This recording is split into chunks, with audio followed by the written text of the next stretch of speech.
একই ব্যক্তির নামে একাধিক ভোটার কার্ড থাকার অভিযোগ আগেও সামনে এসেছিল, আর এবার সেই অভিযোগ এলো তৃণমূলের এক পঞ্চায়েত সদস্যের বিরুদ্ধে। তার দুটি জেলায় দুটি ভোটার কার্ড রয়েছে, একটি বাপের বাড়ির ঠিকানায় আর একটি শ্বশুর বাড়ির ঠিকানায়। কাটোয়া এবং সালানপুরের দুই ঠিকানায় জোড়া এপিক। 12 বছর আগে সালানপুরে বিয়ে হয় কাটোয়ার শুক্লা দত্তের।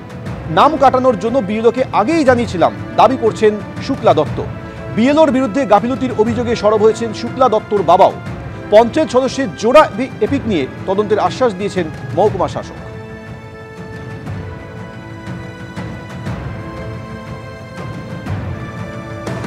আমার বাপের বাড়ি কাটো।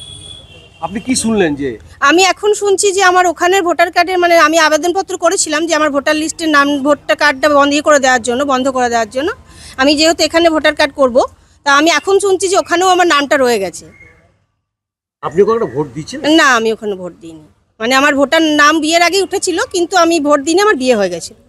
আপনি অ্যাপ্লাই করেছিলেন? হ্যাঁ, আমি আবেদনপত্র জমা দিয়েছিলাম আমার বিয়ের পরেই। কি বলবেন তাহলে? এখনো তো নাম বাদ যায় না, অবশ্যই বাদ। ওটা আমার ওখানকার বিএলও দোষ করেছে। আমি যেহেতু জমা করতে বলেছিলাম, উনি জমা করেননি, সেটা ওনার ফল্ট। এবার আমি চাই ওখানেরটা বন্ধ হয়ে যাক। আমি যেহেতু এখানে থাকি, এখন এখানেই আমি জমা করেছি এসআইয়ের ফর্ম। আপনি তো পঞ্চায়েত সদস্য? হ্যাঁ, কোন দল? আমি রূপনারায়ণপুর পঞ্চায়েতে টিএমসি।